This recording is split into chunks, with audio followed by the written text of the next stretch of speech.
Pointed out that this potentially does not line up with some of her political leanings. Yeah, I mean, I'm very sick of politicians just generally claiming that some sort of heritage allows them to get off the hook for their current political positions. I've never heard anything about Ocasio-Cortez's Jewish heritage before this. We've seen politicians like Hillary Clinton and John Kerry do the same thing, talking about their Jewish heritage, that they don't actually have to talk about their policies with regard to Jews. Ocasio-Cortez is incredibly close with people like Linda Sarsour and Rashida Tlaib and Ilhan Omar, and she's not shy about associating with folks who are fans of the anti-Semitic boycott, divest, and sanctions regime. So again, it's an easy way of avoiding the question, but it has about as much political weight as somebody being accused of racism and then saying, well, I once had a black friend.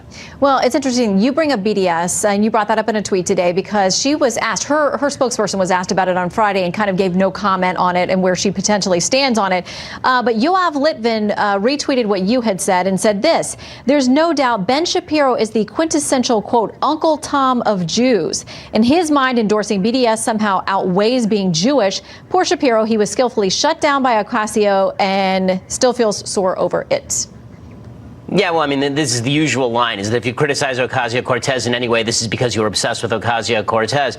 Again, here's the reality. If you are in favor of boycotting, divesting, and sanctioning the Jewish state, but you're fine with everything the Palestinians are doing, the Iranians are doing, the Saudis are doing, the Yemenis are doing, the Afghanis are doing, or any other country in the region that has no human rights to speak of, but you're somehow going to boycott Israel because somebody's building an extra bathroom in Jewish East Jerusalem, then suddenly that's not anti-Semitic. Of course it's anti-Semitic by definition. I mean, the State Department says if you are to treat Israel in a way you would treat no other state, then this is the definition of anti-Semitism. BDS is anti-Semitism. And Ocasio-Cortez has not disassociated from anyone who has associated with BDS or radical anti-Israel activity. I know at one point you offered up, I think it was $10,000 that you would donate to charity for her to come and debate you. Any response on that?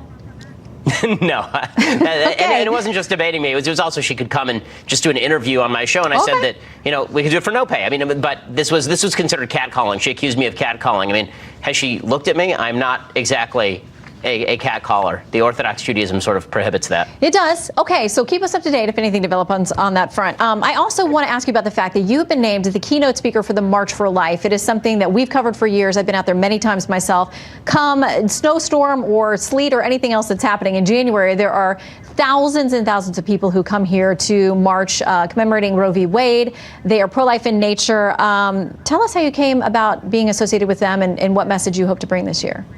Well, I mean, the March for Life is an amazing event. I've been watching it for years, and I never had a chance to attend. And when they came to me and offered a keynote slot at the March for Life, I thought, what better way to bring attention to the most pressing social issue in America and of the time. It is the moral issue upon which all Americans will be judged, I think, not only in this life, but in another. And future generations are going to look back and wonder how it is that so many Americans stood by and basically shrugged their shoulders as babies in the womb were killed for the sake of convenience. So I couldn't be more excited about standing with the folks who are marching for life and standing with the unborn. I want to ask you if you were surprised at all that you got some pushback.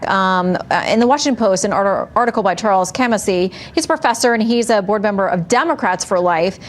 He says, despite Shapiro's star power and stature, I consider his appearance a serious mistake for the march, one that will move us even further from being understood as the broad-based human rights movement we need to embody in order to go from fringe to mainstream. He tweeted this: hey, March for Life, who will be featured this year to represent the millions and millions of pro-lifers who don't identify as politically conservative?